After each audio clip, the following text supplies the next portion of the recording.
নমস্কাৰ এটো class 12 ম্যাথমেটিক্সৰ chapter number 7 অৰ্থাৎ ইন্টিগ্ৰেলছ নামৰ চেপ্টাৰটোৰ প্ৰথমটো ক্লাস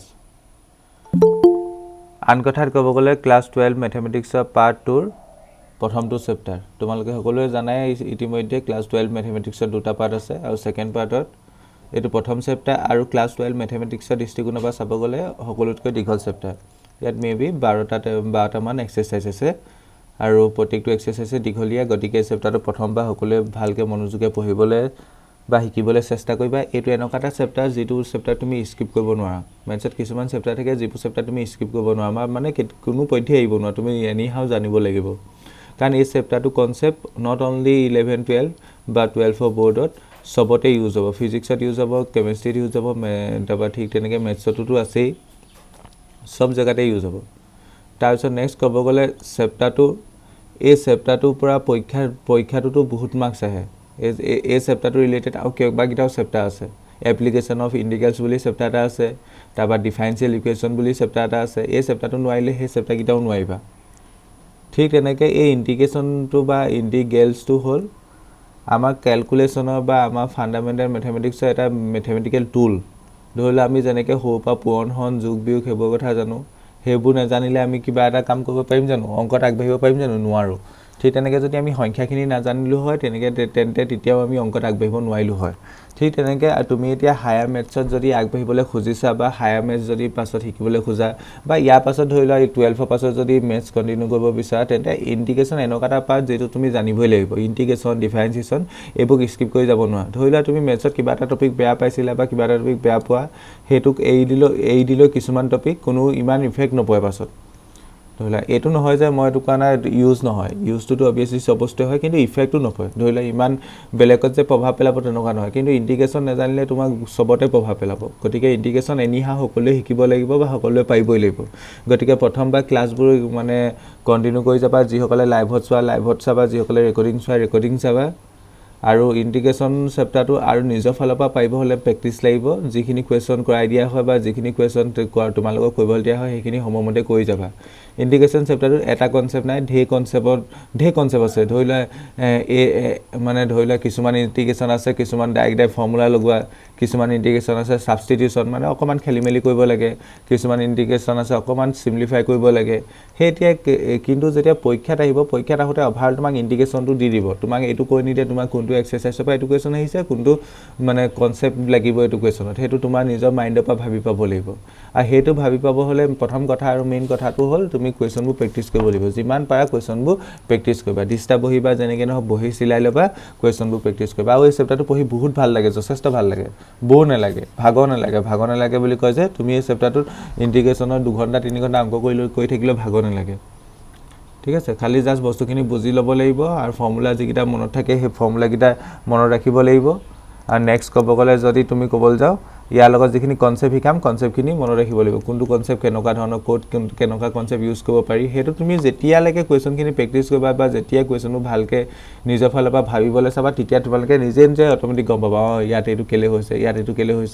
আৰু ইন্টিগ্ৰেশ্যন এনেকুৱা এটা চেপ্টাৰ যেটো মানে আজি ষ্টাৰ্ট কৰিলো কাইলৈ ষ্টাৰ্ট কৰিলো পৰখিলে শেষ হৈ যাব তেনেকুৱা নহয় এই চেপ্টাৰটো অলপ দিন চলিব গতিকে সকলোৱে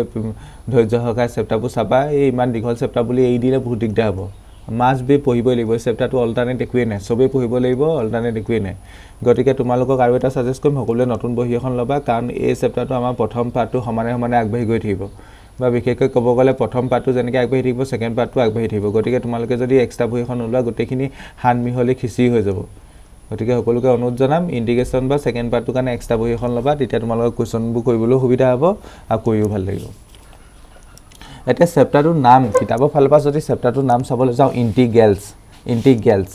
হয়নে কিন্তু এতিয়া আমি প্ৰথম হেডিং লগাম ইন্টিগ্ৰেশ্যন অকমান চেপ্টাৰটো লাহে আগবাঢ়ি যোৱাৰ লগে তোমালোকে নিজেই গম পাবা ইন্টিগ্ৰেলছ আৰু ইন্টিগ্ৰেশ্যন মানে কি প্ৰায় বস্তুখিনি কনটেক্সটো একেটা বস্তু হয় কিন্তু কেতিয়া আমি কোনটো অৰ্থত ইন্টিগ্ৰেলছ বুলি কম বা কোনটো অৰ্থত ইন্টিগ্ৰেশ্যন বুলি কম কিন্তু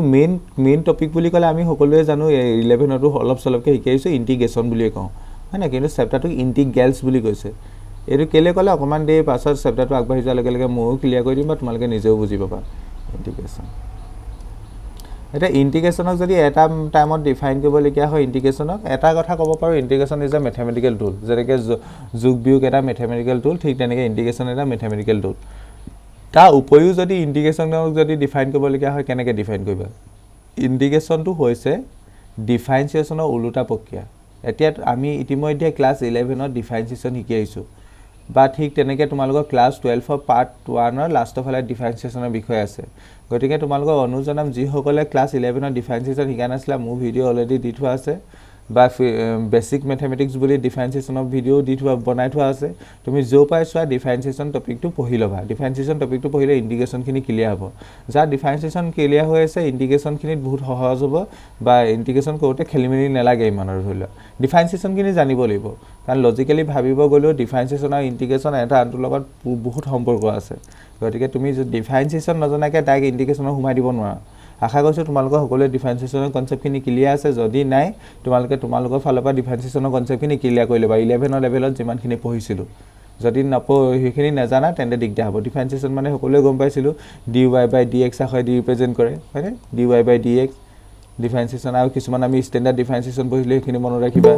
ধৰি লোৱা যদি আমি কনষ্টেণ্টক যদি ডিফাৰেন্সিয়েশ্যন কৰোঁ তেতিয়া কি হয় 0 হয় ডিফাৰেন্সিয়েশ্যন অফ কনষ্টেণ্ট কি হয় 0 হয় ঠিক তেনেকৈ ডিফাৰেন্সিয়েশ্যন আমাৰ ধৰি লোৱা এইখিনি নিলিখিলে হ'ব x to the power n differentiation of x to the power n কিমান হয় n টো আগলৈ গুচি আহে x n - 1 হয় ঠিক তেনেকৈ আমি যদি ক'ব যাওঁ differentiation of sin x differentiation of sin x কিমান হয় cos x হয় ঠিক তেনেকৈ যদি আমি ক'ব যাওঁ differentiation of cos x differentiation of cos x হয় sin x হয় এই বেসিক ফৰ্মুলাখিনিটো মনত ৰাখিবই লাগিব sin x হয় ইয়াত মাইনাস লাগে মাইনাস sin x হয় ঠিক তেনেকৈ ডিফাৰেন্সিয়েশ্যন অফ tan x হলে ডিফাৰেন্সিয়েশ্যন অফ tan x হলে sec square x হয় ত্ৰিকোণমিতি ফাংচনৰ ভিতৰতো এইকেইটা বেসিক হয় এইকেইটাটো লাগিব এইকেইটাক স্কিপ কৰিবই নোৱাৰা এইকেইটা একদম চকু আগত মনত থাকিব লাগিব ঠিক তেনেকৈ ডিফাৰেন্সিয়েশ্যন অফ cot x হয় মাইনাস cosec square x ঠিক তেনেকৈ ডিফাৰেন্সিয়েশ্যন অফ log x হয় log no differentiation of sec x হয় sec x into tan x কোনোবাই নাজানা যদি এইখিনি কিনাৰত লিখি ল'ব পাৰা ঠিক তেনেকৈ ডিফাৰেন্সিয়েশ্যন অফ cosec x হয় minus cosec x into cot x ঠিক তেনেকৈ ডিফাৰেন্সিয়েশ্যন অফ log x হয় 1 by x ঠিক তেনেকৈ ডিফাৰেন্সিয়েশ্যন অফ x হয় differentiation of e to the power x মানে এক্সপোনেনশিয়াল হয় e to the power x মানে e to the power x ক x ডিফাৰেন্সিয়েশ্যন কৰিলে একেটাই পোৱা যায় এতিয়া এইখিনিয়ে অনলি ফৰ্মুলা নহয় ইয়াৰ উপৰিও বহুত ফৰ্মুলা আছে তাৰ উপৰিও কেইটামান ৰুল আছে প্ৰডাক্ট ৰুল ঠিক তেনেকৈ এডিশ্যন ৰুল ঠিক তেনেকৈ কুৱেশ্যন ৰুল সেই ৰুলকেইটাও ডিফাৰেন্সিয়েশ্যনত জানিব লাগিব গতিকে মই তোমালোকক সাজেষ্ট কৰিম যিহেতু এইটো ইন্টিগ্ৰেশ্যনৰ চেপ্টাৰ মই আকৌ ডিফাৰেন্সিয়েশ্যন তোমালোকক প্ৰথমবাৰ শিকাব নোৱাৰোঁ তোমালোকে ক্লাছ 11ৰ ডিফাৰেন্সিয়েশ্যন যিখিনি হৈছে সেইখিনি হ'লেও চাইবা নহ'লে মই এনেও ক্লাছ 11 12 বুলি নহয় বেসিক ম্যাথমেটিক্স বুলি ডিফাৰেন্সিয়েশ্যনৰ ওপৰত মেবি 2-3টা ভিডিঅ' বনাই থৈছোঁ সেইকেইটা চালেও হ'ব তোমালোকৰ জাস্ট ডিফাৰেন্সিয়েশ্যনৰ কনসেপ্টখিনি জানিব লাগিব তেতিয়া তুমি ইন্টিগ্ৰেশ্যনটো বুজি পাবা ঠিক আছে ডিফাৰেন্সিয়েশ্যনৰ লজিকটো মই বুজাইছোঁ ঠিক তেনেকৈ তোমালোকে 12তো ডিফাৰেন্সিয়েশ্যন পঢ়িবা বা 12তো ডিফাৰেন্সিয়েশ্যন আছে পাৰ্ট 1ৰ লাষ্টৰ ফাললৈ তেতিয়া আমি ডিফাৰেন্সিয়েশ্যনটো অকণমান থিয়ৰিটিকেলি বুজিম বা কেনেকৈ ডিফাৰেন্সিয়েশ্যনৰ বস্তুবোৰ হৈছে সেইটো বুজিম কিন্তু তাতো আমি ডিফাৰেন্সিয়েশ্যন শিকিম কিন্তু 11তো যিহেতু শিকি আহিছা গতিকে ডিফাৰেন্সিয়েশ্যনখিনি অলৰেডি তোমালোকে অলপ চলপ জানা বুলি ভাবিছোঁ তেন্তে ডিফাৰেন্সিয়েশ্যনৰ ৰেসপেক্টত যদি আমি ইন্টিগ্ৰেশ্যন ক'ব লাগে what is integration integration is the inverse process of differentiation মানে ডিফাৰেন্সিয়েশ্যনৰ উল্টা প্ৰক্ৰিয়া integration is the inverse process of differentiation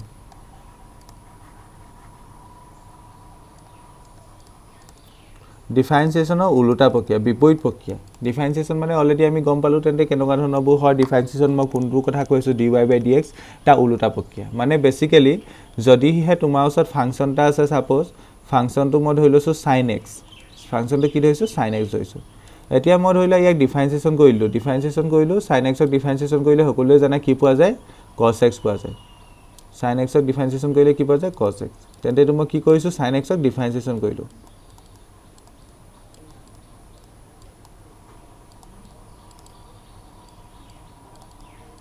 তেন্তে এটুক যদি আমি লিখিবলগীয়া হয় কেনেকৈ লিখিম ডিফাৰেঞ্চিয়েশ্যন অফ মেথমেটিকেলি লিখিবলগীয়া হ'লে কেনেকৈ লিখিম sin x equal to cos x তেন্তে sin x ক ডিফাৰেঞ্চিয়েশ্যন কৰিলে কি পোৱা যায় cos x পোৱা যায় এতিয়া ইয়াত কি ক'লে ইন্টিগ্ৰেশ্যন মানে কি what is integration integration is the inverse process of differentiation মানেটো হ'ল এইটো মানে যদি তুমি ডিফাৰেঞ্চিয়েশ্যন অফ sin x বা cos x পাবা মানে sin x ক ডিফাৰেঞ্চিয়েশ্যন কৰিলে cos x পাবা তেন্তে cos x ক যদি তুমি ইন্টিগ্ৰেশ্যন কৰা sin x পাবা cos x ক ইন্টিগ্ৰেশ্যন কৰিলে কি পাবা তেন্তে sin x পাবা সেইকাৰণে ইয়াত কৈছে integration is the inverse process of differentiation cos x যদি ইন্টিগ্ৰেশ্যন কৰি দিয়া sin x পাবা ইন্টিগ্ৰেশ্যনক কেনেকৈ ৰিপ্ৰেজেন্ট কৰে সেইখিনি কথা লিখিম যেহেতু মই সেইখিনি ইন্ট্ৰডিউচ কৰা নাই সেইকাৰণে সিম্বলি নিলিখো জাস্ট এইটোৱে কথা মনত ৰাখি থোৱা sin x ক ডিফাৰেঞ্চিয়েশ্যন কৰিলে যদি cos x পাবলগীয়া হয় তেন্তে cos x ক ইন্টিগ্ৰেশ্যন কৰি sin x পাম মানে ইন্টিগ্ৰেশ্যন is the inverse process of ডিফাৰেঞ্চিয়েশ্যন ধৰি লোৱা ইয়াত এটা ফাংচন আছে f1x ঠিক আছে ইয়াক ধৰি লোৱা তুমি ডিফাৰেঞ্চিয়েশ্যন কৰি এটো কি কৰিলা ডিফাৰেঞ্চিয়েশ্যন কৰিছা ডিফাৰেঞ্চিয়েশ্যন কৰি তুমি ধৰি লোৱা f2x পালা সৰি মানে f1x দিব লাগিছিল এটো f1x ক ডিফাৰেঞ্চিয়েশ্যন কৰি ধৰি লোৱা f2x পালা তেন্তে f2x ক ইন্টিগ্ৰেশ্যন কৰি কি পাবা তুমি f1x পাবা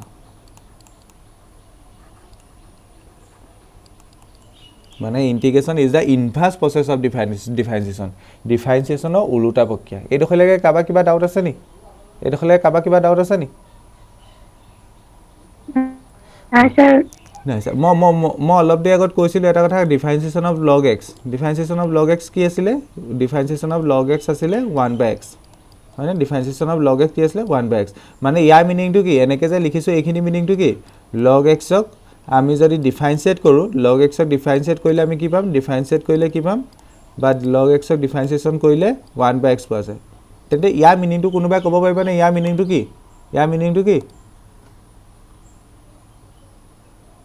কোৱা 1/x ক ইন্টিগ্ৰেশ্যন কৰিলে log x 1/x ক ইন্টিগ্ৰেশ্যন কৰিলে log x পাস সেইকাৰণে ইন্টিগ্ৰেশ্যন ডিফাৰেঞ্চিয়েশ্যন একদম এটা লগত আনটো জড়িত সেইকাৰণে তোমালোকে ডিফাৰেঞ্চিয়েশ্যনৰ কনসেপ্টখিনি ভালকৈ শিকাইবা হা সেইটো তোমালোকৰ কাৰণে এৰিছো ডিফাৰেঞ্চিয়েশ্যনৰ কনসেপ্টখিনি কাবা যদি ক্লিয়াৰ প্ৰবলেমো আছে এই ক্লাছটো পাছত চালেও হ'ব এই ক্লাছটো পাছত তোমালোকে ডিফাৰেঞ্চিয়েশ্যনৰ কনসেপ্টখিনি ধুনীয়াকৈ শিকি ল'বা কাৰণ কুৱেশ্যনত ক'বাত ইউজ হ'ব ওকে এতিয়া ইন্টিগ্ৰেশ্যন কনসেপ্টটো আনিবলগীয়া হ'ল কেলে ইন্টিগ্ৰেশ্যন বা ইন্টিগ্ৰেশ্যন টপিকটো ইন্টিগ্ৰেলছ টপিকটো কেলে আনিবলগীয়া হ'ল ঠিক আছে এতিয়া আমাৰ চোৱা মেথছত আমি ক্যালকুলাস বুলি বস্তু এটা আছে ক্যালকুলাসত আমি জেনেৰেলি দুই প্ৰকাৰ বস্তু পাওঁ এটা হৈছে ডিফাৰেনশিয়েল ক্যালকুলাস এটা হৈছে ইন্টিগ্ৰেল ক্যালকুলাস কি কৈছো শুনা ক্যালকুলাস বুলি মেথছত ভাস টপিক এটা আছে বা ভাস মানে ফিল্ড এখন আছে ধৰিলা মেথছত ধৰিলা এলজেব্ৰা বুলি আছে এলজেব্ৰা মানে কি বীজগণিত হয়নে এলজেব্ৰা মানে কি বীজগণিতৰ আন্ডাৰত কিছুমান চেপ্টাৰ পৰে ঠিক তেনেকৈ ক্যালকুলাস বুলি টপিক এটা আছে ক্যালকুলাসৰ আন্ডাৰত কিছুমান টপিক এটা কিছুমান সাবজেক্ট পৰে ক্যালকুলাসকো আমি দুটা ভাগত ভগাব পাৰো এটা হৈছে ডিফাৰেনশিয়েল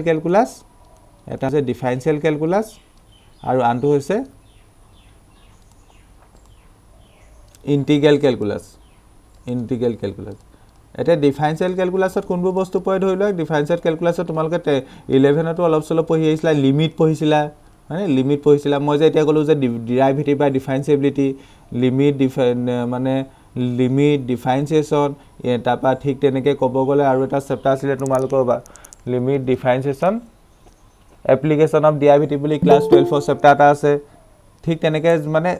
ডিফাৰেনশিয়েশ্যন ৰিলেটেড গুটে কথাখিনি ক'ত আছে ডিফাৰেনশিয়েল ক্যালকুলাসত আছে ঠিক তেনেকৈ ইন্টিগ্ৰেল ক্যালকুলাসত কি মানে ইন্টিগ্ৰেশ্যন ৰিলেটেড যিখিনি বস্তু হ'ব গুটেখিনিকে যদি মিলাই পেলে হোল আমি ব্ৰাঞ্চটো চাবলৈ যাওঁ সেই ব্ৰাঞ্চটো কি বুলি কয় ইন্টিগ্ৰেল ক্যালকুলাস বুলি কয় ইয়াত মানে ডেফিনিট ইন্টিগ্ৰেশ্যন পৰিব ইনডেফিনিট ইন্টিগ্ৰেশ্যন পৰিব তাৰপা আৰু এটা টপিক আছে ইয়াত ডিফাৰেনশিয়েল ইকুৱেশ্যন বুলি টপিক এটা আছে তোমালোকৰ ক্লাছ 12 তে আছে এই চেপ্টাৰটো পাৰ্ট 2 তে আছে এই চেপ্টাৰটো পৰিব এটা ডিফাৰেনশিয়েল ইকুৱেশ্যন নামটো শুনিবলৈ লাগিছে তোমাৰ এই ডিফাৰেনশিয়েল ক্যালকুলাসত পৰিব লাগিছিল কিন্তু ডিফাৰেনশিয়েল ইকুৱেশ্যন ইন্টিগ্ৰেল ক্যালকুলাসৰ এটা পাৰ্ট হয় কাৰণ ডিফাৰেনশিয়েল ইকুৱেশ্যনটো আমি যেনেকৈ সলভ কৰোঁ তাত ইন্টিগ্ৰেশ্যন ইউজ কৰোঁ মানে ম্যাক্সিমাম ইন্টিগ্ৰেশ্যন ইউজ হয় সেইকাৰণে differential calculus is a part of integral calculus তেন্তে ক্যালকুলাস মেথছত এটা ব্ৰাঞ্চ এটা আছে যাৰ নামটো হ'ল ক্যালকুলাস মানে যেনেকৈ এলজেব্ৰা বীজগণিত এটা ব্ৰাঞ্চ ঠিক তেনেকৈ ক্যালকুলাস এটা ব্ৰাঞ্চ তাক যদি আকৌ ভাগ কৰোঁ দুটা পাৰ্ট পাম এটা হৈছে ডিফাৰেনশিয়েল ক্যালকুলাস আনটো হৈছে ইন্টিগ্ৰেল ক্যালকুলাস এটা ডিফাৰেনশিয়েল ক্যালকুলাস আন্ডাৰত কোনবোৰ পৰে বুলি ক'লো মই লিমিট পৰে তোমালোকে 11ত যে পঢ়িছিলা লিমিট পৰে ডিফাৰেনশিয়েশ্যন পৰে ঠিক তেনেকৈ তোমালোকৰ কন্টিনিউটি বুলি টপিক এটা আছে তোমালোকে 12ত কন্টিনিউটি পৰে তেনেকুৱা চেপ্টাৰখিনি পৰে মানে 12ৰ মেথছৰ কিতাপখনৰ লাষ্ট অফ চেপ্টাৰখিনি আৰু ঠিক তেনেকৈ ইণ্টিগ্ৰেল কেলকুলাছ বুলি ক'লে ইণ্টিগ্ৰেশ্যন ৰিলেটেড গোটেই বস্তুখিনি পৰিব ডেফিনিট ইণ্টিগ্ৰেশ্যন আৰু এটা টপিক পৰিব ডিফাৰেঞ্চিয়েল ইকুৱেশ্যন বুলি ডিফাৰেঞ্চিয়েল ইকুৱেশ্যনটোত আমি ডিফাৰেঞ্চিয়েল ইকুৱেশ্যন এটা ছল্ভ কৰিব যাওঁতে হোৱাট ইজ ডিফাৰেঞ্চিয়েল ইকুৱেশ্যন 12ত গম পাবা ডিফাৰেঞ্চিয়েল ইকুৱেশ্যন এটা ছল্ভ কৰিব যাওঁতে আমি ইণ্টিগ্ৰেশ্যনৰ সহায় লওঁ সেইকাৰণে ডিফাৰেঞ্চিয়েল ইকুৱেশ্যনো নামটোত মানে লাগিছে চাগে তোমালোকৰ ডিফাৰেঞ্চিয়েল কেলকুলাছ হ'ব লাগিছিলে একচুৱেলি ইণ্টিগ্ৰেল কেলকুলাছ হয় এতিয়া তেন্তে ইণ্টিগ্ৰেশ্যন টপিকটো বা ইণ্টিগ্ৰেল কেলকুলাছ ব্ৰাঞ্চটো কেলে ডিস্কভাৰ কৰিবলগীয়া হ'ল বা কেলে কেনেকৈ মানে ইণ্ট্ৰডিউচ হ'ল কেনেকৈ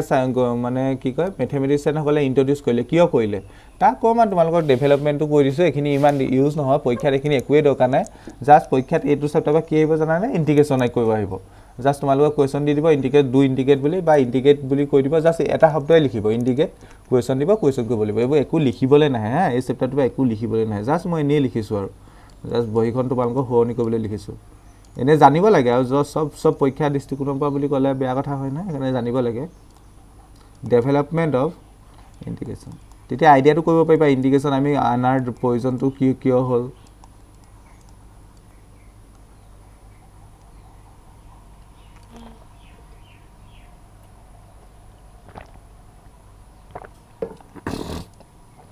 কেলকুলাছত কম বেছি পৰিমাণে বহুকেইগৰাকী মেথমেটিচিয়ানৰ হাত আছে তাৰ ভিতৰত যদি ক'ব যে আমাৰ প্ৰায় দুজন মেথমেটিচিয়ানৰ বহুত হাত আছে এজন হৈছে লেবনিজ আৰু আনজন হৈছে তোমালোকে সকলোৱে জানা মষ্ট ফেমাছ নিউটনেও ইণ্টিগ্ৰেশ্যন ডিফাৰেঞ্চিয়েশ্যনৰ বহুত ফৰ্মুলা লিখি থৈ গৈছে মেক্সিমাম ফৰ্মুলা লিখি থৈ গৈছে নিউটনে চ' মানে ইণ্টিগ্ৰেল কেলকুলাছত হওক বা ডিফাৰেঞ্চিয়েল কেলকুলাছত হওক নিউটনৰ বহুত হাত আছে এটা ডেভেলপমেণ্ট অফ ইণ্টিগ্ৰেশ্যনৰ ডেভেলপমেণ্টটো কেনেকৈ হ'ল বা কিয় ইণ্টিগ্ৰেশ্যনৰ মানে কনচেপ্টটো আনিবলগীয়া হ'ল ঠিক আছে এনেই এটা দুটা লাইন লিখি লৈছোঁ তাৰপিছত মই কথাখিনি বুজাই দিম দ্য ডেভেলপমেণ্ট পৰীক্ষা দৃষ্টিকোণৰ পৰা লিখা নাই মই কৈ আছোঁ পৰীক্ষাত এইবোৰ একোৱেই নাহে জাষ্ট ইণ্টিগ্ৰেশ্যন কৰিবলৈ আহিব দ্য ডেভেলপমেণ্ট অফ ইণ্টিগ্ৰেল চ' তোমালোকে নিলিখোঁ বুলিও ভাবিব পাৰা হ'লেও লিখি যাবা আৰু কিনো যায় calculus এৰাইজেছ out of the efforts of solving the problem of the following type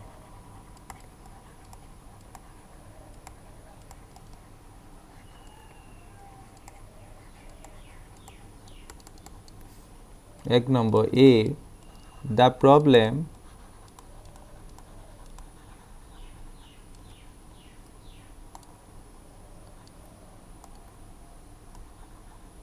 of finding মই বুজাই দিম আগে পটকে লিখিলোঁ a function মই বুজাবৰ কাৰণে এইখিনি লিখিছোঁ function whenever its derivative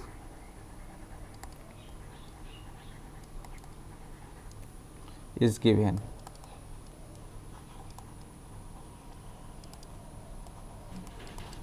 the problem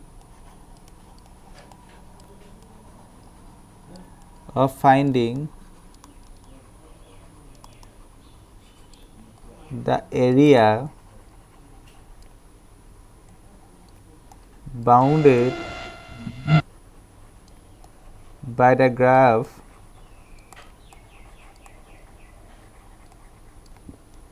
of a function under certain condition পৰীক্ষা দৃষ্টিকোণৰ পৰা নালাগে দেই এইবোৰ জাষ্ট কনচেপ্টটো বিল্ড কৰিবলৈ এইখিনি বস্তু জানা under certain conditions পটককৈ লিখি লোৱা তাৰপৰা মই বুজাই দিছোঁ লিখা হ'ল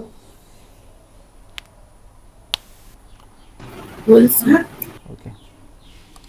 ইয়াত কি ক'লে sir the development of integral calculus মানে আমি গম পালোঁ য'ত ইণ্টিগ্ৰেশ্যন থাকিব আৰু ইণ্টিগ্ৰেশ্যন থকা কেলকুলাছটোকে কি বুলি কয় integral calculus the development of integral calculus arises out of the efforts of solving problems of the following type এতিয়া ইণ্টিগ্ৰেল কেলকুলাছৰ ডেভেলপমেণ্ট হোৱাৰ মেইন মানে গুৰিটো চাবলৈ গ'লে দুটা কাৰণ আছে বা দুই টাইপৰ কুৱেশ্যন আছে যি দুই টাইপৰ কুৱেশ্যনৰ মানে সমাধান গণিতজ্ঞসকলে বিচাৰিছিলে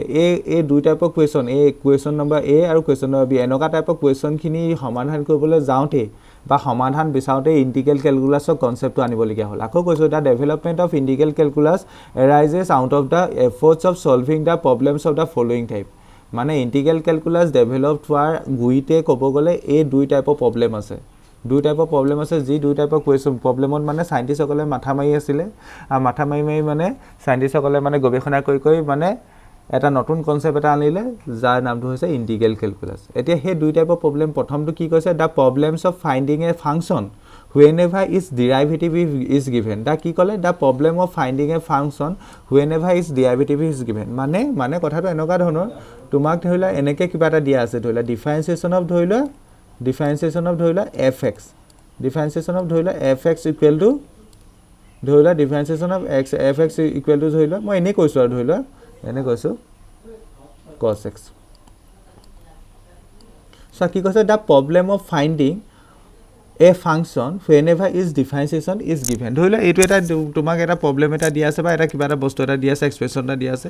ইয়াত কি ইয়াৰ মিনিংটো কি চোৱাচোন এটা ফাংচন আছে ফাংচনটোৰ নাম fx এতিয়া ফাংচনটো ডিফাৰেঞ্চিয়েশ্যন কৰি দিয়াৰ লগে লগে ডিফাৰেঞ্চিয়েশ্যনটো কি পাইছে বুলি কৈছে cos x মানে ইয়াত কি দিয়া আছে চোৱাচোন whenever its derivative is given মানে এটা ফাংচনৰ ডেৰিভেটিভটো দিয়া আছে হয়নে cos x টো ডেৰিভেটিভ হয় বা ডিফাৰেঞ্চিয়েশ্যন হয় এটা ফাংচনৰ ডিফাৰেঞ্চিয়েশ্যনটো দিয়া আছে কিন্তু ইয়াত ফাংচনটো দিয়া আছে নি গিভেন ফাংচনটো দিয়া আছে নি যিটো ফাংচন হ'ব লাগে ফাংচনটো দিয়া আছে নি ফাংচনটো নাই সাপোজ তুমি এনেকুৱা এটা ফাংচন মানে আছে ধৰি লোৱা যাৰ তুমি ডেৰিভেটিভটো জানা মানে ডিফাৰেঞ্চিয়েশ্যনটো জানা কিন্তু ফাংচনটো কি হয় তুমি নাজানা ধৰি লোৱা তুমি এই ফাংচনটো উলিয়াব লাগে ফাংচনটো কি হ'ব তেন্তে তুমি কি কৰিব লাগিব যিটো ডেৰিভেটিভ দিয়া আছে মই অথনিৰ পৰা কৈছোঁ ডেৰিভেটিভটো কি কৰিব লাগিব ইন্টিগ্ৰেশ্যন কৰিব লাগিব কাৰণ ইন্টিগ্ৰেশ্যন আৰু ডিফাৰেঞ্চিয়েশ্যন উল্টা প্ৰক্ৰিয়া ডেৰিভেটিভটো ইন্টিগ্ৰেশ্যন কৰি দিয়াৰ লগে লগে তুমি এই ফাংচনটো পাই যাবা তোমালোকে ইয়াত সকলোৱে গম পাইছা ইয়াত ফাংচনটো কি হ'ব বাৰু ইয়াত ফাংচন কি হ'ব সকলোৱে জানা ইয়াত ফাংচনটো fx টো কি হ'ব sin x হ'ব কাৰণ আমি জানো যে sin x ক ডিফাৰেঞ্চিয়েশ্যন কৰিলে cos x পোৱা যায় কিন্তু এনেকুৱা মানে সদায় যে sin x হ'ব তেনেকুৱা ধৰণৰ কেতিয়াবা fx ৰ ভ্যালু বেলেগ কিবা হ'ব পাৰে নে নোৱাৰে এনেকুৱা ধৰণৰ কনচেপ্টখিনি চাবলৈ যাওঁতে ইন্টিগ্ৰেশ্যনৰ কনচেপ্টটো মানে বহু পৰিমাণে ডেভেলপড হৈছে মানে the problem of finding A function whenever its derivative is given এটা ফাংচনৰ যদি ডেৰিভেটিভ দিয়া থাকে ধৰি লোৱা কিবা এটা বেলেগ এটা ফাংচন আছে ধৰি লোৱা এইটো fx ইয়াত ধৰি লোৱা ডেৰিভেটিভটো সাপোজ এইটো সাপোজ ডেৰিভেটিভটো এইটো ডেৰিভেটিভটো দিয়া আছে তেনে ডেৰিভেটিভটো পাতো যদি তোমাৰ ফাংচনটো পাবলগীয়া হয় to get the function fx we have to integrate this derivative আমি এই ডেৰিভেটিভটো ইন্টিগ্ৰেশ্যন কৰিব লাগিব বা এনেকৈ ক'ব পাৰা ধৰি লোৱা এটা ফাংচনৰ ডেৰিভেটিভ দিয়া থাকিলে সেই ডেৰিভেটিভটোৰ পৰা তুমি ফাংচনটো বিচাৰিবলৈ যাওঁতে সাইণ্টিষ্টসকলে বা মেথমেটিচিয়ানসকলে মানে গৱেষণা কৰি থাকোঁতে এই ইণ্টিগ্ৰেশ্যনৰ কনচেপ্টটো এপ্লাই কৰিলে বা ইণ্টিগ্ৰেশ্যনৰ কনচেপ্টটো আনিলে মানে ইণ্টিগ্ৰেশ্যনৰ কনচেপ্টৰ সহায়ত কি কৰিব পাৰি তেন্তে প্ৰথম এটা কথা কি হয় তেন্তে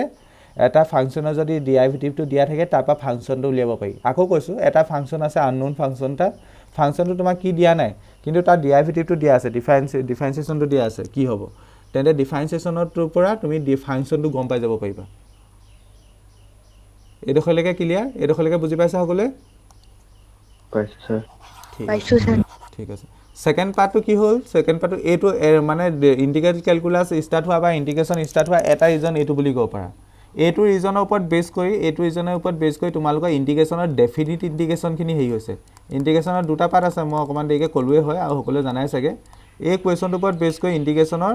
ডেফিনিট ইন্টিগ্ৰেশ্যন বুলি পাৰ্টটো যিটো আছে সেই পাৰ্টটো ডেভেলপ হৈছে ডেফিনিট ইন্টিগ্ৰেশ্যন এই কুৱেশ্যনটোৰ ওপৰত বেছ কৰি the problem of finding A function whenever its derivative is given এইটোৰ ওপৰত ডিপেণ্ড কৰি কি বিল্ডিং হৈছে ডেফিনিট ইন্টিগ্ৰেশ্যন ঠিক তেনেকৈ এই পইণ্টটোৰ ওপৰত বেছ কৰি কি বিল্ড হৈছে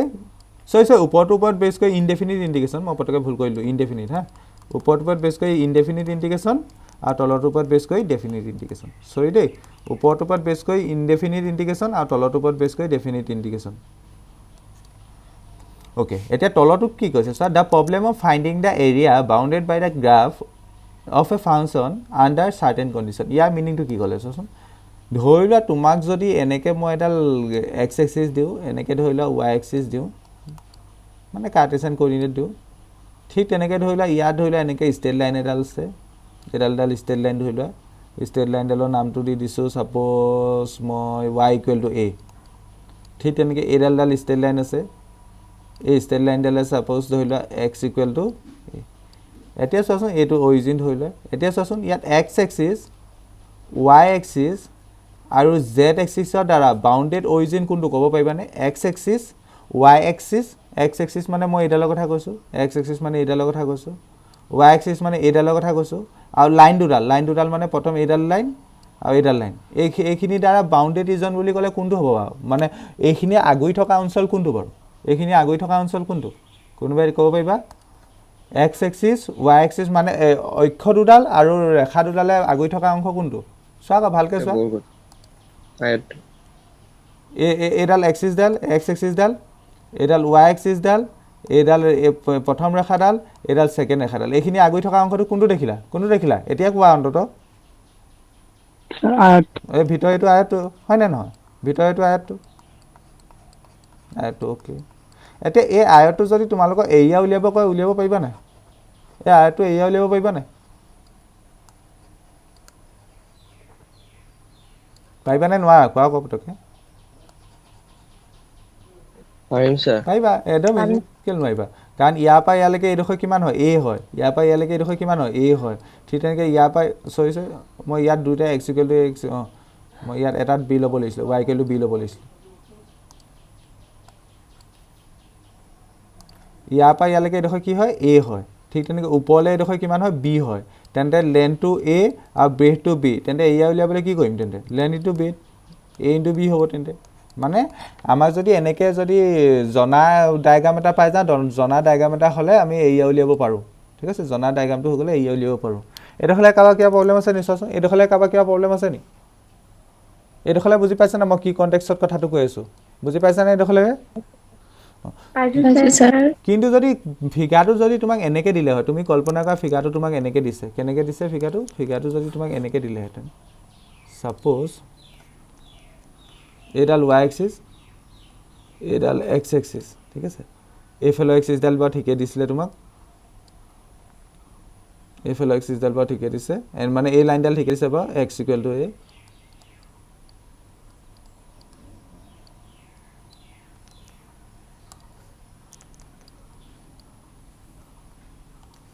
এই লাইনডাল ঠিকে দিছিলে x ইকুৱেল টু a এইডাল x এক্সিছ বুলি কৈছোঁ এইটো তেন্তে কি হ'ব অৰিজিন হ'ব এইটো হ'ব কি হ'ব x ডেছ এইটো হ'ব y এক্সিছ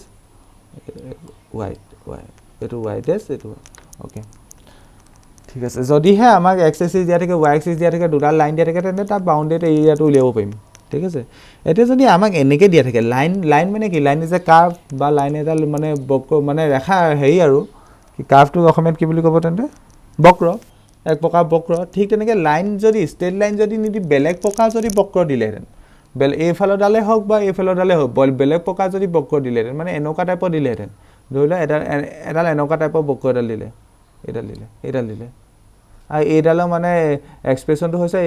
মানে এইডালৰ ইকুৱেশ্যনটো হৈছে y ইকুৱেল টু fx মানে এইডালে কি বুজাব এটা ফাংচন বুজাব ফাংচনটো ধৰি লোৱা fx ধৰি লোৱা এই লাইনডালে এতিয়া ইয়াৰ দ্বাৰা বাউণ্ডেড ৰিজন কোনটো কোৱাচোন ইয়াৰ দ্বাৰা বাউণ্ডেড ৰিজন কোনটো মানে x এক্সিছ y এক্সিছ আৰু লাইন মানে এই কাৰ্ভ দুডালৰ মাজত বাউণ্ডেড ৰিজন কোনটো x এক্সিছ মানে এইডাল y এক্সিছ মানে এইডাল তাৰপৰা প্ৰথম লাইনডাল এইডাল আছিলে তাৰপৰা কাৰ্ভডাল মানে এইডাল আছিলে সিহঁতৰ দ্বাৰা বাউণ্ডেড ৰিজন কোনটো ধৰিব পাৰিছানে সিহঁতৰ দ্বাৰা বাউণ্ডেড ৰিজন কোনটো এইটো হয়নে নহয় বুজি পাইছানে এইডোখৰলৈকে এতিয়া মোক কোনোবাই ক'ব পাৰিবানে এই ৰিজনটো এৰিয়া কিমান হ'ব আগতোত পটককৈ কৈ দিছিলা মানে ত্ৰিভুজৰ মানে কি কয় আয়তৰ ফৰ্মুলাটো লাগিব দৈৰ্ঘ্য ইনটু মানে দিশ ইনটু প্ৰস্থ এতিয়া মোক কোৱাচোন এই অংশটো এৰিয়া কেনেকৈ উলিয়াম সেই ফৰ্মুলাটো লাগিব নি কোৱা কোনোবাই ছবিটো চালেই হয় সেই ফৰ্মুলাটো লাগিব নি নালাগে সেই ফৰ্মুলাটো নালাগে কেলৈ কাৰণ ওপৰ কাৰ্ভডাল ইয়াত স্মুথ কাৰ্ভ নহয় ইয়াত ওপৰ কাৰ্ভডাল কি হয় আমি নিজে নাজানো বা ওপৰ ফাংচনটো কি হয় আমি নিজে নাজানো কেনেকৈ গৈছে ইয়াত প্ৰথম কেছটোত ওপৰ ফাংচনটো জানো ওপৰ ফাংচনটো কি y ইকুৱেল টু b এইটো ক্ষেত্ৰত প্ৰথম ফাংচনটো মানে ওপৰ ফাংচনটো জানো মানে যাৰ দ্বাৰা বাউণ্ডেড হৈছে অংশটো আমি সেই ফাংচনটো জানো y ইকুৱেল টু b কিন্তু ইয়াত আমি নিজে নাজানো y ইকুৱেল টু fx আৰু সেইডাল জাহা তাহাকৈ গৈছে ষ্ট্ৰেট লাইন হিচাপেও যোৱা নাই তেন্তে আমি এই অংশটো এৰিয়া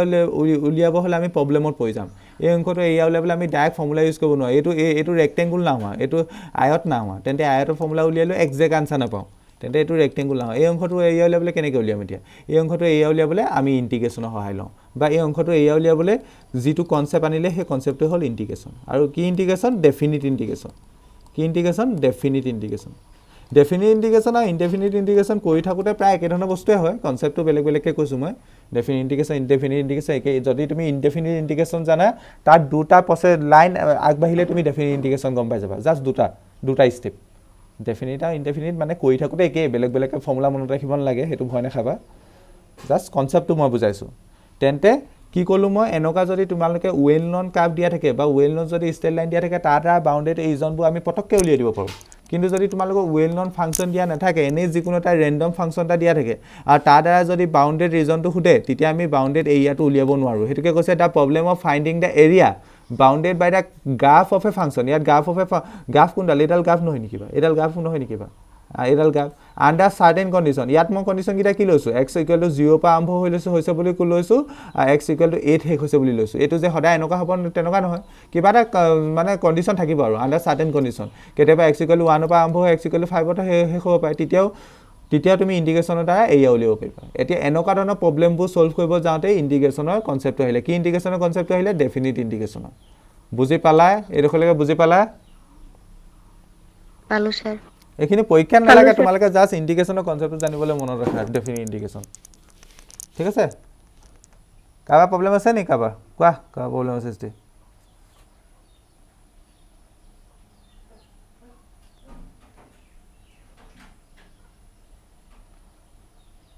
দীপশিখা ইমান কেলে লেফ হৈ আছে হল বুজি পালা এইডোখৰলৈকে বা আকৌ মাত চাত দিয়া পালো স্যার ঠিক আছে তেন্তে আমি ইয়াতে লাইনটা লিখি ল'ম এই লাইনটো হৈছে দিছ মানে আমি ওপৰৰ দুটা কথা কৈছোঁ দেই this two types of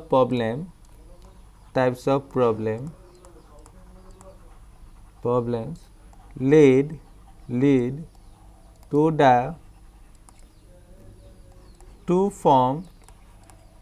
two forms of integrals মানে ওপৰৰ দুটা টাইপৰ প্ৰব্লেমৰ কাৰণে ইণ্টিগ্ৰেশ্যনৰ দুটা ফৰ্ম আৰম্ভ হ'ল ইণ্টিগ্ৰেশ্যনৰ দুটা ফৰ্ম ইন্ট্ৰডিউচ হ'ল বা ওপৰৰ দুটা টাইপৰ প্ৰব্লেমে ইণ্টিগ্ৰেশ্যনৰ দুটা ফৰ্ম সৃষ্টি কৰিলে তেনেকৈ বুজিব পাৰা এক্সাম্পল এটা কি বুলি কয় তেন্তে ইনডেফিনিট ইণ্টিগ্ৰেশ্যন প্ৰথম প্ৰব্লেমটোৰ কাৰণে যিটো ইণ্টিগ্ৰেশ্যন মানে ইণ্টিগ্ৰেশ্যনৰ এৰাইজ হ'ল সেইটো কি তেন্তে ইনডেফিনিট ইণ্টিগ্ৰেশ্যন প্ৰথম প্ৰব্লেমটো কি আছিলে ধৰি লওক এটা ডেৰিভেটিভ দিয়া থাকিব তাৰপৰা ধৰি লওক ফাংচনটো গম পাব লাগে ইনডেফিনিট ইণ্টিগ্ৰেশ্যন আৰু সেকেন্ডটো কাৰণে কি হ'ল definite integration and definite integration কিন্তু যেতিয়া মই কৰি থাকিম প্ৰায় একে ধৰণৰ হয় দেই ভয় খাব নালাগে তোমালোকে দুটা কাৰণে বেলেগ বেলেগকৈ ফৰ্মুলা মনত ৰাখিব নালাগে ইণ্টিগ্ৰেলছ বা integration indefinite and definite integrals which together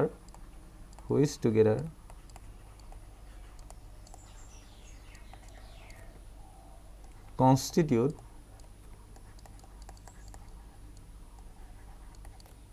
the integral calculus definite integration আৰু indefinite integration মিলিয়ে তেন্তে কি সৃষ্টি হৈছে integral calculus সৃষ্টি হৈছে এইডোখৰলৈকে বুজি পালানে সোমালে নে এইডোখৰলৈকে হয় স্যাৰ পালো পালা গুড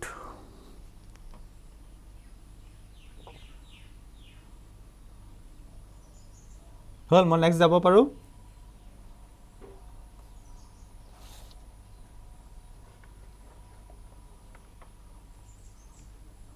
লিখা হ'ল এইডোখৰলৈকে হ'ল ছাৰ ঠিক আছে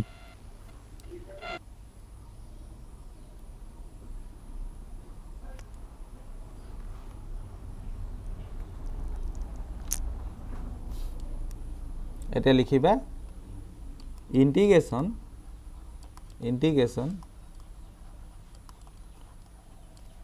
as an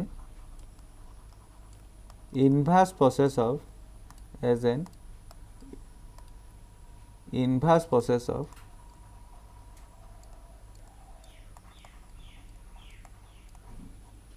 ডিফাৰেঞ্চিয়েশ্যন এটা কথা আমি গম পালোঁ ইণ্টিগ্ৰেশ্যনটো হ'ল ডিফাৰেঞ্চিয়েশ্যনৰ উল্টা প্ৰক্ৰিয়া সেই কথাখিনিকে এতিয়া আমি লিখিম কেনেকৈ এতিয়া ইণ্টিগ্ৰেশ্যনক ৰিপ্ৰেজেণ্ট কৰিব কেনেকৈ ডিফাৰেঞ্চিয়েশ্যনৰ লগত ৰিলেটেড সেইটো গম পালোৱে বাৰু ইনভাৰ্চ হয় ডিফাৰেঞ্চিয়েশ্যনৰ let capital letter fx and small letter fx be two functions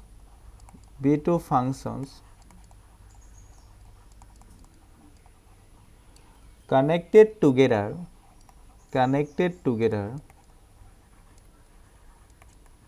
আকৌ কৈছো ল্যাঙ্গুৱেজবোৰ পৰীক্ষাত লিখিব নাহে জাস্ট অংক কৰিবলৈ আহিব হলো অংক কৰিব যাতে কনসেপ্টটো অন্তত বুজি পাব লাগিব ন সাজ ডেট তোমালোকে দুই এজন লাই হলো পাছত ম্যাথছ পঢ়িবাটো ম্যাথছ পঢ়িলে এইখিনি কনসেপ্ট জানিবই লাগিব let f capital letter fx and small letter fx be two functions connected together such that differentiation of capital letter fx equal to suppose small letter fx কি কৈছো চাচোন দুটা ফাংশন কনসিডাৰ কৰিছো suppose এটা function fx capital letter fx আৰু আনটো function small letter fx আৰু হে ফাংশন কিটা কেনেকৈ কানেক্ট হৈ আছে কি হতৰ মাজৰ কানেকশনটো কি কানেক্টেড টুগেদাৰ সাজ ডেট capital letter fx এই ফাংশনটোক যদি আমি ডিফাৰেন্সিয়েচন কৰো কি পাও তেন্তে small letter fx পাও এই দখলৈকে বুজি পাইছা নে হেতু এই লাইনটো বুজাইছে differentiation of fx equal to small letter fx মানে differentiation of capital letter fx মানে fx ক ডিফাৰেন্সিয়েচন কৰাৰ লগে লগে আমি small letter fx পাও এই দখলে বুজি পালা সকলোৱে পাইছো স্যাৰ ঠিক আছে তেন্তে মই অলপ দেৰি পৰা এটা কথা কৈ আছো তেন্তে ইয়াক যদি মই fx ক যদি ইন্টিগ্ৰেচন কৰি দিও fx ক যদি মই ইন্টিগ্ৰেচন কৰি দিও তেন্তে কি পাম বা কোৱাচোন মই ইয়াত ৰকে লিখি লৈছো হা ৰকে লিখিছো ইয়াকি নিলিখিলে হ'ব fx ৰ ডিফাৰেন্সিয়েচন কি তেন্তে fx ৰ ডিফাৰেন্সিয়েচন কি একি নিলিখিলে হ'ব স্মল টা fx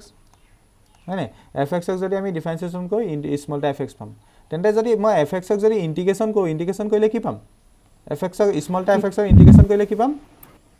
capital letter fx তেন্তে আমি ইয়াৰ পৰা এটা কথা ক'ব পাৰো স্মল এটা fx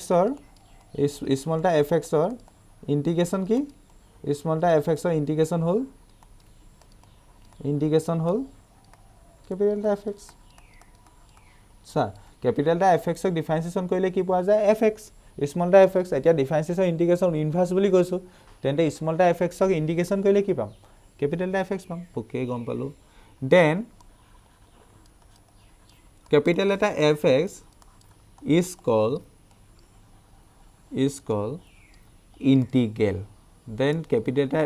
letter fx is called integral or indefinite integral যি কোৱা তোমাৰ কথা indefinite integral or antiderivative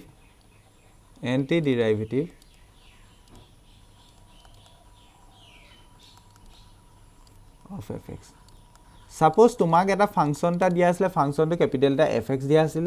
তাৰ ডেৰিভেটিভ বা ডিফাৰেন্সিয়েচনটো দিয়া আছিল স্মল এটা fx মানে suppose তুমি এনেকৈ ভাবাচোন তোমাক ডিফাৰেন্সিয়েচনটো দিয়া আছে মানে ডেৰিভেটিভটো দিয়া আছে কিন্তু তুমি ফাংশনটো নাজানা ফাংশনটো জানিব হলে তেন্তে যেটো ডেৰিভেটিভ দিয়া আছে স্মল এটা fx তাক ইন্টিগ্ৰেচন কৰিব লাগিব এটা ইন্টিগ্ৰেচন কৰিলে আমি ফাংশনটো গম পাই গলো suppose এটো ক্যাপিটাল এটা fx এতে এই ক্যাপিটাল এটা fx কে কি বুলি ক'ব ইন্টিগ্ৰেলস বুলি ক'ব কাই ইন্টিগ্ৰেলস fx ৰ ইন্টিগ্ৰেল হেকানে ইয়াত লিখিছো fx is called integral কাই ইন্টিগ্ৰেল স্মল টা fx ৰ বা ইয়াক ইনডেফিনিট ইন্টিগ্ৰেলস বুলি কয় কাৰণ এটো এই প্ৰবলেমটো কেনেকা টাইপৰ প্ৰবলেম ইয়াত হইলা তোমাক ডেৰিভেটিভটো দিয়া আছে তাৰ পৰা তুমি কি উলিয়াইছা ফাংশনটো উলিয়াইছা মানে ডেৰিভেটিভ তোমাক ধৰিলা স্মল টা fx দিয়া আছে তুমি তাৰ পৰা ফাংশনটো উলিয়াইছা মানে ক্যাপিটাল টা fx টো উলিয়াইছা ইয়াত মানে আমি স্ট্যান্ডার্ড নোটেশনৰ দ্বাৰা ইউজ কৰিছো এখানে fx এ ৰাখিছো মানে কনসেপ্টটো হেতুৱে ইউজ হৈছে তোমাক fx দিয়া আছে মানে ডেৰিভেটিভটো দিয়া আছে তাৰ পৰা তুমি ফাংশনটো উলিয়াইছা মানে fx ক্যাপিটাল টা fx উলিয়াইছা হেকানে এই প্ৰথম টাইপৰ প্ৰবলেম অথনি যে মই কৈছিলো এটো প্ৰথম টাইপৰ প্ৰবলেম হয়নে প্ৰথম টাইপৰ problem the problem of finding a function whenever its derivative is given তেন্তে এনেকা টাইপৰ প্ৰবলেমৰ কাৰণে fx ৰ ক্যাপিটাল টা fx ৰ কি বুলি কয় ইন্টিগ্ৰেলস বুলি কয় বা ইয়াক মোৰ প্ৰিসাইজলি ইনডেফিনিট ইন্টিগ্ৰেলস বুলি ক'ব পাৰা বা fx ৰ স্মল এটা fx ৰ এন্টি ডেৰিভেটিভ বুলি কয়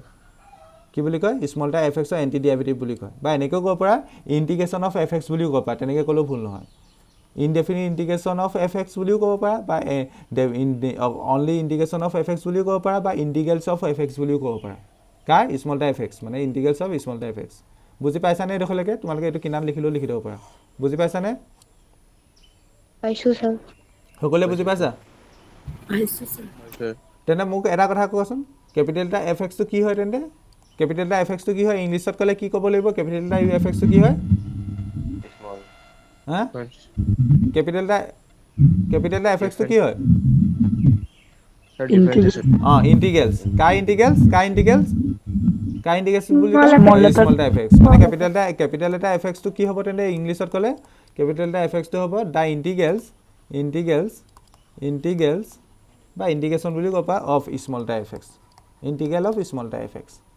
তেন্তে সেই কথাটোকে লিখিম এতিয়া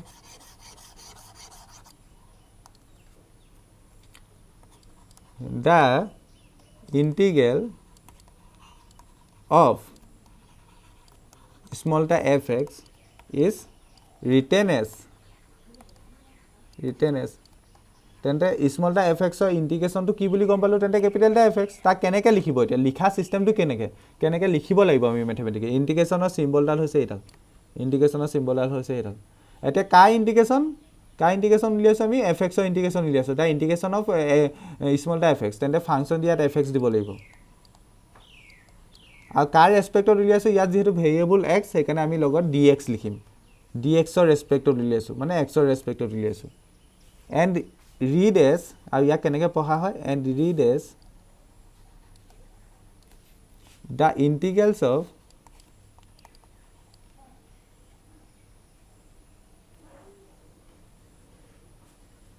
the integral of fx with respect to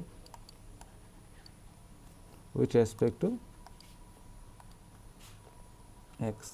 মানে বেসিক্যালি কনসেপ্টটো কি হল চোৱাচোন বেসিক্যালি কনসেপ্টটো কি হল মোক কি দিয়া আছিল প্ৰথমতে ডিফাৰেন্সিয়েশন অফ ক্যাপিটেল এটা fx ডিফাৰেন্সিয়েশন অফ ক্যাপিটেল এটা fx কি আছিল বা কোৱাচোন কোনোবাই ক'ব পাৰিবানে কি আছিল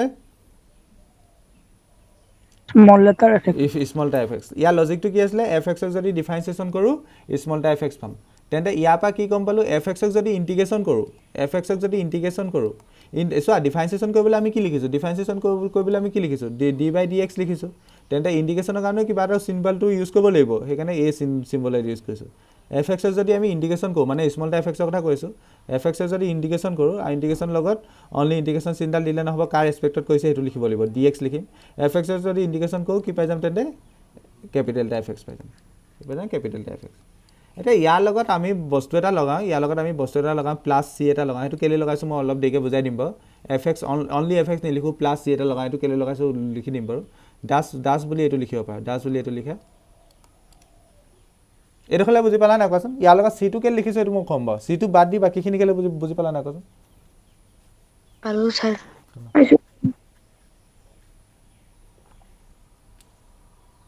লিখা এডখলে লিখা হলে কবা বহি নিদিব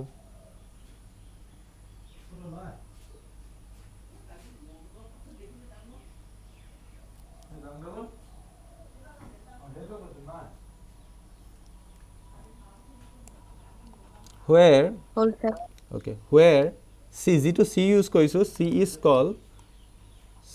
called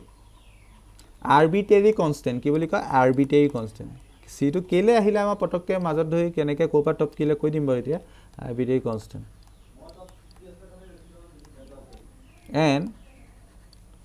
symbol এটা ইয়াত যেডাল সিম্বল ইউজ কৰিছো এডাল এই সিম্বলডাল কি বুলি কয় এই সিম্বল এনো এডাল এই সিম্বলডাল কি বুলি কয় indication and see a মানে a symbol indicates the sign of integration a symbol মানে ইন্টিগ্ৰেশনৰ সাইনটো নিদেখুৱায়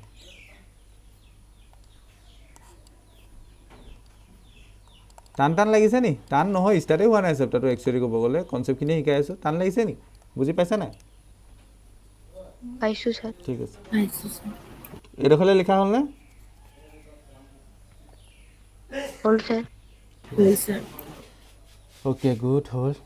ভেৰি গুড তেন্তে ইয়াত c টো কেলে লিখিবলগীয়া হ'ল মই এইটো বুজাই দিছোঁ ছাৰ ধৰি লোৱা ধৰি লোৱা তোমাক মই এটা ফাংচন এটা দিছোঁ তোমালোকে এইখিনি কথা লিখিব পাৰা হা তোমালোকক মই এটা ফাংচন এটা দিছোঁ সাপোজ সেইটো sin x sin x ক ইন্ডিকেশন কৰি দিয়াৰ লগে লগে কি পোৱা যায় cos x পোৱা যায় ওকে গম পালো তেন্তে আমি আৰু এটা কথা জানো cos x তেন্তে ইন্টিগ্ৰেশন কৰিলে সৰি sin x ক ডিফাৰেন্সিয়েশন কৰিলে cos x পোৱা যায় তেন্তে cos x ক ইন্টিগ্ৰেশন কৰিলে কি পোৱা যাব sin x পোৱা যাব সেইটো কথাও গম পালো ওকে এডখলে কাবা প্ৰবলেম আছে নি এডখলে কাবা প্ৰবলেম আছে নি এডখলে বুজি পাইছা না পাইছো স্যার পাইছো স্যার তেন্তে ইয়াকে মই যদি ম্যাথমেটিক্যালি লিখো এটা ম্যাথমেটিক্যালি কেনে লিখিব লাগিব cos x ক ইন্টিগ্ৰেশন কৰিলে sin x পোৱা যায় ইন্টিগ্ৰেশন কাক কৈছো cos x লিখিম কাৰ ৰেসপেক্টত কৈছো x ৰ ৰেসপেক্টত হেকানে dx লিখিম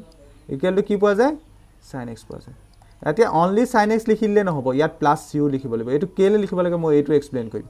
sin x প্লাস c লিখিব লাগে কেলে হ'ল ন কাৰণ ইয়াত আমি sin x কে ইন্টিগ্ৰেশন কৰিছিলো sin x প্লাস c লিখিব লাগে কেলে হ'ল হেতু এতিয়া মানে এক্সপ্লেইন কৰি আছো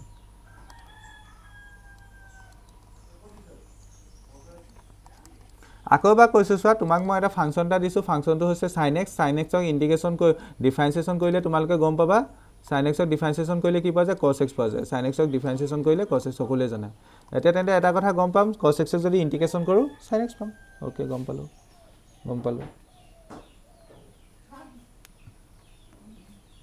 এতিয়া মই যদি এনেকে লিখো মই ডিফাৰেন্সিয়েশন অফ ধৰি লোৱা suppose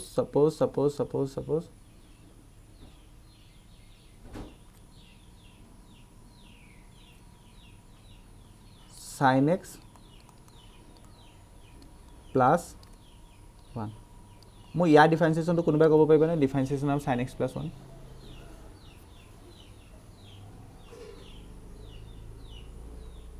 স্যার cos x হবে cos x হ'ব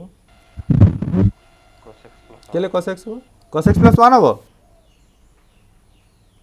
হ্যাঁ cos x হ'ব নে cos x plus 1 হ'ব কোৱাচোন মোক এটো cos x plus 1 নহয় নি 1 নো ক'ত যাব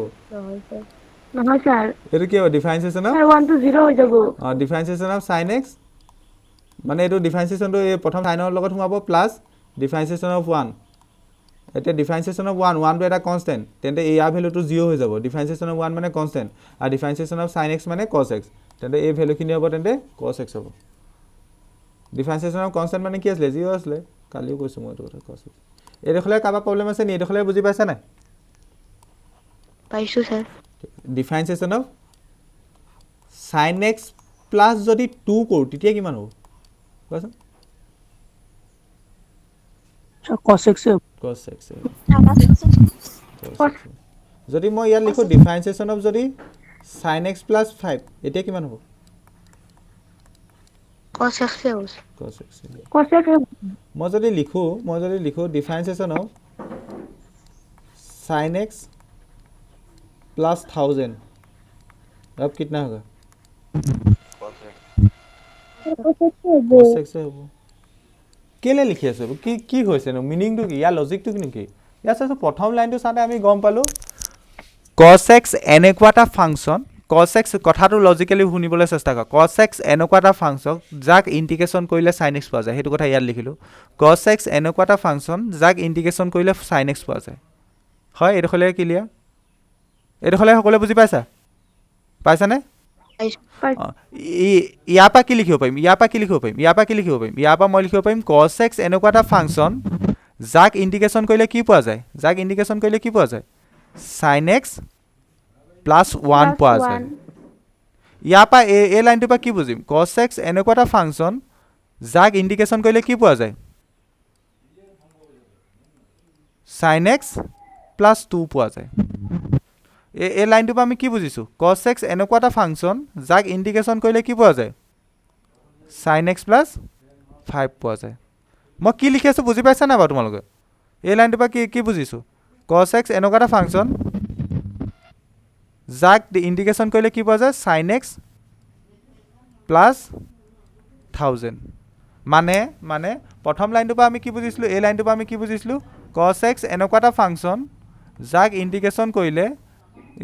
কৰিলে sin x পোৱা যায় এই লাইনটোৰ পৰা কি বুজিলোঁ cos x এনেকুৱা এটা ফাংচন যাক ইণ্ডিকেশ্যন কৰিলে sin x + 1 পোৱা যায় cos x এনেকুৱা এটা ফাংচন যাক ইণ্ডিকেশ্যন কৰিলে sin x + 2 পোৱা যায় cos x এনেকুৱা এটা ফাংচন যাক ইণ্ডিকেশ্যন কৰিলে sin x + 5 পোৱা যায় যদিহে তুমি sin x + 1 ললাহেঁতেন তেন্তে cos x এনেকুৱা এটা ফাংচন হ'লহেঁতেন যাক ইণ্ডিকেশ্যন কৰিলে sin x + 100 পোৱা যায় মানে cos x টো দ্বাৰা যে তুমি ইণ্টিগ্ৰেশ্যন কৰিলে cos x ক যে ইণ্টিগ্ৰেশ্যন কৰিলে যে অনলি sin x এ হ'ব তেনেকুৱা কোনো কথা নাই বা cos x ৰ ইণ্টিগ্ৰেশ্যনটো যে অনলি sin x তুমি হেতু ক'ব নোৱাৰা মানে cos x ৰ ইণ্টিগ্ৰেশ্যনটো বেলেগ কিবা কিবি হ'ব পাৰে মানে sin x ৰ লগত কেতিয়াবা আৰু এটা কোৱান্টিটি লগ লাগি থাকিলেও তাক তুমি যদি ডিফাৰেন্সিয়েশ্যন কৰা ঘূৰি পকি cos x এ পাবা সো ধৰি লোৱা তুমি sin x ইয়াৰ মিনিংটো কি এই বস্তুটো sin x + 1 ক ডিফাৰেন্সিয়েশ্যন কৰি cos x পাইছো হয় না নহয় sin x + 1 ক ডিফাৰেন্সিয়েশ্যন কৰিলো cos x পাইছো ঠিক তেনেকৈ ইয়াৰ মিনিংটো কি sin x + 2 ক ডিফাৰেন্সিয়েশ্যন কৰি cos x পাইছো মানে cos x এ হওক বা তুমি বেলেগে এক্সাম্পল লৈ কৰিলেও হ'ব এইটো এনেকুৱা এটা ফাংচন যাক মানে ডিফাৰেন্সিয়েশ্যন কৰি তুমি অনলি sin x পাইছো বুলি ক'ব নোৱাৰা তাৰ লগত তুমি 1 থাকিলেও মানে 1ও থাকিব পাৰে কেতিয়াবা 2ও থাকিব পাৰে কেতিয়াবা 5ও থাকিব পাৰে কেতিয়াবা 1000ও থাকিব পাৰে কেতিয়াবা মানে এইটো আমি এনেকৈ ক'ব পাৰোঁ যে cos x ৰ ইণ্টিগ্ৰেশ্যনটো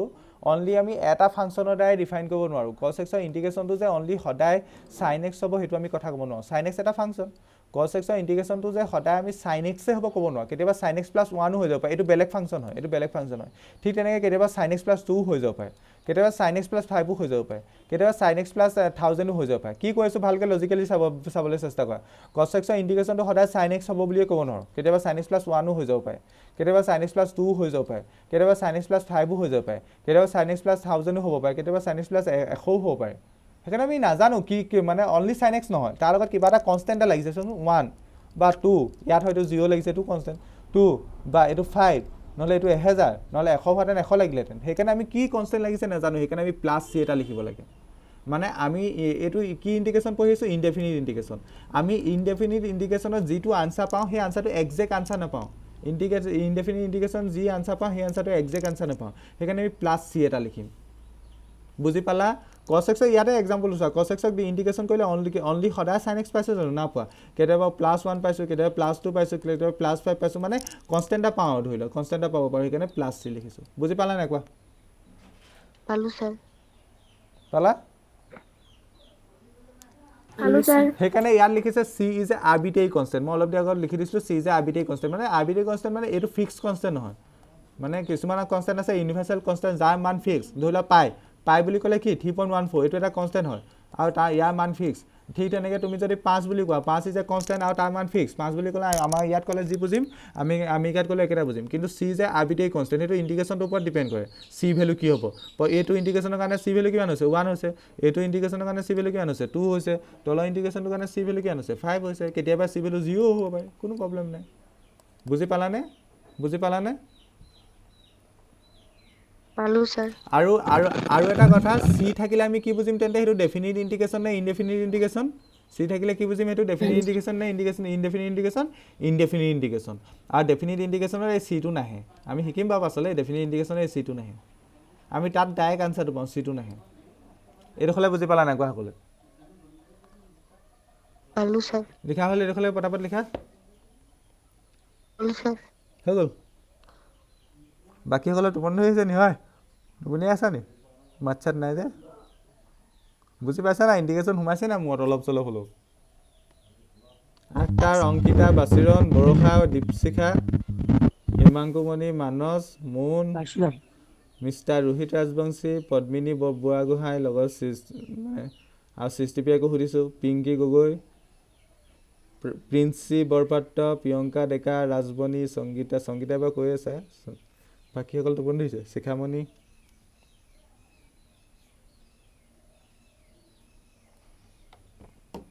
এডোখৰলৈ বুজি পালা অ'কে ঠিক আছে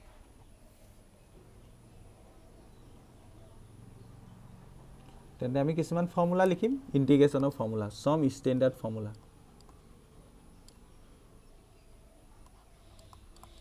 যাক বাদ দি তুমি বাদেই দিব নোৱাৰা মানে আগেই পাৰিব নোৱাৰা কিছুমান ফৰ্মুলা একদম চকুৰ আগত মনত ৰাখিব লাগিব কিছুমান ফৰ্মুলা তুমি অকণমান পৰীক্ষা হলত ডিৰাইভো কৰি ল'ব পাৰিবা কিন্তু যিবোৰ মই টিক মাৰি যাম সেইবোৰ একদম চকুৰ আগত মনত ৰাখিবা দেই ৰিস্ক নল'বা প্ৰথম ফৰ্মুলাটো হৈছে ইণ্টিগ্ৰেশ্যনৰ integration of x to the power n dx is equal to x to the power n plus 1 divided by n plus 1 plus c.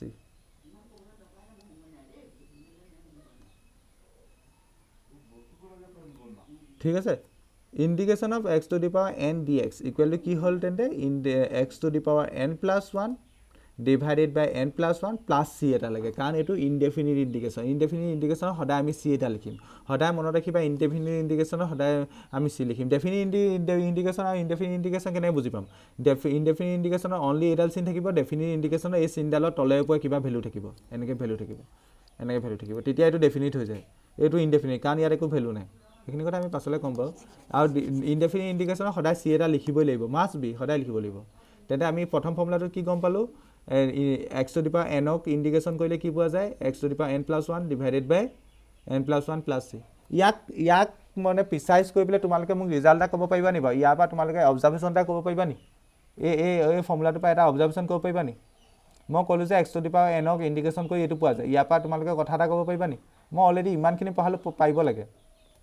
কি বাও কোৱাচোন Sir, x to the power n plus 1 divided by n plus 1 plus 6 ডিফাৰেনশন কৰিলে কি পোৱা যাব ইন্টিগ্ৰেশন না কি পোৱা যাব ইন্টিগ্ৰেশন সিটো নাই অনলি এই ফাংশনটো পাম ইন্টিগ্ৰেশন এটো বুজাইছো কথাখিনি গুড হেতুৱে এতিয়া মানে এই বস্তুটো এতিয়া মানে কি কৰিলে ডিফাৰেন্সিয়েশন কৰিলে কাৰণ এটো x to the power n ক ইন্টিগ্ৰেশন কৰি এটো পাইছো তেন্তে এই বস্তুটো এই গোল ব্ৰেকেটৰ ভিতৰত যিখিনি বস্তু মই গোলৰ ভিতৰত ৰাখিছো এই বস্তুখিনি তেন্তে ডিফাৰেন্সিয়েশন কৰিলে কি পাই যাম x to the power n পাই যাম তোমালোকে ট্ৰাইও কৰিছা হয় নে নহয় মই মিছা কৈছো নি ডিফাৰেন্সিয়েশন অফ কাক কৰিব কৈছো x to the power n plus 1 divided by n plus 1 plus c প্ৰথম কথা ডিফাৰেন্সিয়েশনটো প্ৰত্যেকটোতে সোমাই যাব ডিফাৰেন্সিয়েশন of x to the power n plus 1 divided by n plus 1 plus differentiation of c এটা c টো কি বুলি কৈছিলো মই c টো কি বুলি কৈছিলো constant তেন্তে ইয়াৰ ভ্যালু 0 তেন্তে ইয়াৰ ভ্যালু 0 ইয়াটো এটা কনস্ট্যান্ট আছে কি আছে চোন ওপৰত আছে 1 তলত আছে n plus 1 আৰু আমি ইন্টিগ্ৰেশনৰ ডিফাৰেন্সিয়েশনৰ জানো কনস্ট্যান্টবোৰ ওলাই আহে ইয়াত কি ওলাইব ওপৰৰ পৰা 1 লাইব তলৰ পৰা n plus 1 ওলাই আহিব থাকিব কি ডিফাৰেন্সিয়েশন অফ মই এটো জাস্ট ডিফাৰেন্সিয়েশনে কৈছো তোমালোকে সকলোৱে জানা n plus 1 এৰখলে বুজি পাইছা না সকলোৱে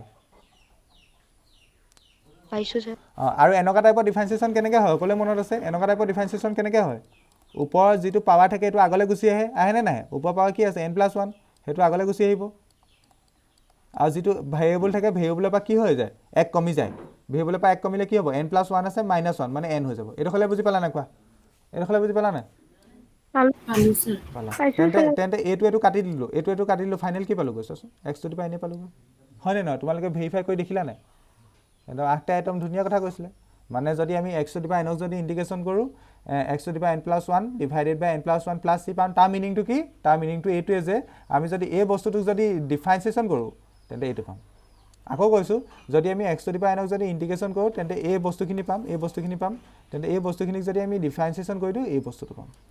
হেতু মই ভেৰিফাই কৰি দেখাই দিলো তোমালোকে কিনা লিখিও লব পাৰা এইটো কাৰণে ফৰ্মুলা কিন্তু এইটো চকু আগত মনত ৰাখিব লাগিব এই ফৰ্মুলাটো চকু আগত মনত ৰাখিব লাগিব মাস্ট বি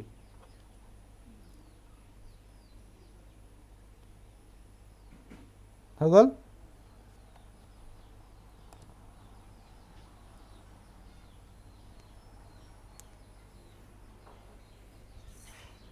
এলা হল স্যার মাছা দিবা ক টোপনি গা নিমা যাব হল ই টোপনি আছে চাগে কোন হয় হল এটা লাস্ট হল গাজম কোন হয় আটা টোপনি আছে নি নহয় sir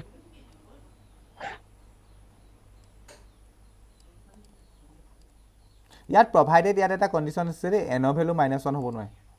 n not equal to -1 এটো কিতাবত লিখি দিয়া নাই n ভ্যালু -1 হ'ব নহয় লিখা আছে চাগে মেবি কেলে -1 হ'ব নহয় n ভ্যালু মই হেতু এক্সপ্লেইন কৰি দিছো n ভ্যালু যদি -1 হৈ যায় n ভ্যালু -1 হৈ যায় ইয়াত কিমান হৈ যাব -1 +1 মানে বেসিক্যালি তলৰ বস্তুটো 0 হৈ যাব আৰু আমি এটা কথা জানো যে তলত কেতিয়া 0 হ'ব নহয় তলৰ হৰটো কেতিয়া কি হ'ব নহয় 0 হ'ব নহয় যদি 0 হৈ যায় তেতিয়া সেইটো কি হ'ব নট ডিফাইন হৈ যাব এইটো কথা মই আগতে এক্সপ্লেইন কৰি আহিছোঁ তলত কেতিয়াও 0 নহয় সেইকাৰণে সদায় মনত ৰাখিবা এই ফৰ্মুলাটোৰ এটা কথা n ৰ ভ্যালু কেতিয়াও 0 -1 নহয় n ৰ ভ্যালু কেতিয়া কি হয় -1 নহয় কেলে -1 হ'লে এই বস্তুটো অভাল তলৰ বস্তুটো 0 হৈ যাব ওকে এতিয়া তোমাক এটা মই এক্সাম্পল এটা দিছোঁ ধৰিলা তুমি x কিউবক ইন্টিগ্ৰেশন কৰিব লাগে x কিউবক ইন্টিগ্ৰেশন কৰিব লাগে কেনেকৈ কৰিম এতিয়া প্ৰথম কথাটো কোৱাচোন ইয়াত n ৰ ভ্যালু কিমান n ৰ ভ্যালু কিমান 3 এই ফৰ্মুলাটোত পুট কৰি দিয়া x n ৰ ভ্যালু কিমান 3 তাৰপিছত +1 ডিভাইডেড বাই n ৰ ভ্যালু কিমান 3 +1 আৰু +c এটা লিখিব লাগিব মানে এইটোক আৰু যদি সিম্পলিফাই কৰো কেনেকৈ লিখিম x to the power 4 by 4 + c এইটোকে ইমানখিনি এনেকৈ ভাবি নেথাকিলে হ'ল ভাবিবা কেনেকৈ তুমি ধৰিলা x কিউব আছে ইয়াক ইন্টিগ্ৰেশন কৰিব লাগে পাৱাৰ ইনক্ৰিজ কৰিব লাগে ডিফাৰেন্সিয়েশনৰ পাৱাৰ ডিক্ৰিজ কৰিব লাগে ইন্টিগ্ৰেশনৰ পাৱাৰ ইনক্ৰিজ কৰিব লাগে আৰু যিমানটো ইনক্ৰিজ কৰিবা হেতুৱে হৰণ লগাই দিব লাগে আকৌ কৈছো ইন্টিগ্ৰেশনৰ পাৱাৰ ইনক্ৰিজ কৰিব লাগে আৰু পাৱাৰটো যেটো হ'ব হেতুৱে হৰণ লগাই দিব লাগে আকৌ কৈছো ইন্টিগ্ৰেশনত পাৱাৰটো ইনক্ৰিজ কৰিব লাগে ইনক্ৰিজ কৰাৰ পিছত যেটো পাৱাৰ হ'ব সেই পাৱাৰটোৱে হৰণ লগাব লাগে তেন্তে তোমালোকে কেনেকৈ লিখিব পাৰিবা x আছে x ক পাৱাৰ ইনক্ৰিজ কৰি দিম এক তিনতে 3 লগত 1 ইনক্ৰিজ কৰিলে কি হ'ব 4 আৰু হেতুৱে হৰণ লগাই দিব লাগে ওপৰত পাৱাৰ 4 আছে যি এন থাকক হৰণ লগাই দিব লাগিব প্লাস c ঠিক আছে বুজি পালা নে এটো নহলে ফৰ্মুলাত বহাইও চাব পাৰা n ৰ ভ্যালু 3 বহাইলো 3 + 1 4 হ'ল তলত n + 1 মানে 3 + 1 4 হ'ল বুজি পালা না এটো পালো স্যার পটককে মোক এটো কোৱাচোন কিমান হ'ব পটাপট সেকেন্ড ইয়াৰ আহিব আৰু পটাপট পাৰিবা x to the power -4 होगा sir x to the power -4 আৰু অনলি হেতু হ'ব নি divided by -4 होगा -4 কি কৰিম x to the power -5 আছে তাৰ লগত +1 হয় নহয় -5 + 1 যেটো পাৱাৰ থাকে এটো তলতো আহে -5 + 1 হ'ব ওকে + c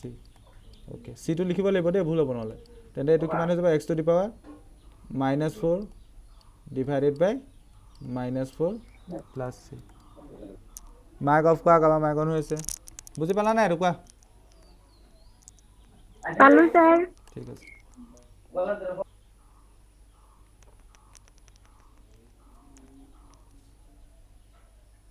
এৰখলে লিখা হইছিল না কলে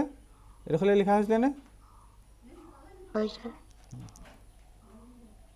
নেক্সট আৰু এটা ফৰ্মুলা লিখিম 2 নম্বৰ ফৰ্মুলা এটো তো 1 নম্বৰ ফৰ্মুলা লিখিছো 2 নম্বৰ ফৰ্মুলাটো হ'ল ইন্টিগ্ৰেশন অফ অনলি dx এটো কোনে কিমান হ'ব কোনোবা আইডিয়া লগাব পাৰিবা নিবা ইন্টিগ্ৰেশন অফ অনলি dx একো নাই 1 আছে বুলি ধৰি লব পা ইয়াত একো নাই ইন্টিগ্ৰেশন অফ অনলি dx কিমান হ'ব বা কোনোবা আইডিয়া লগাব পাৰিবা নি পাৰিব লাগে এটো x জুনে কৈছে এনে কেলে হল এনে কাৰ ৰিজনটো ক'ব পাৰিবা নে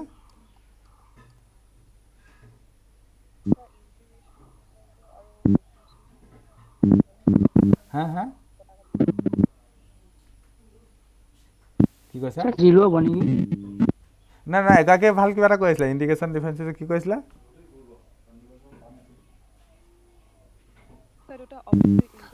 অপোজিট উল্টা হেগানে কটাকটি গৈ এখন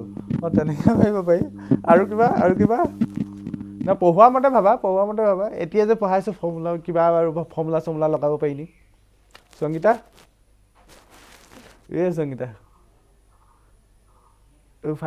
ফাৰ্ষ্ট এড কোনোবা পঢ়াইছিলে নে না পঢ়া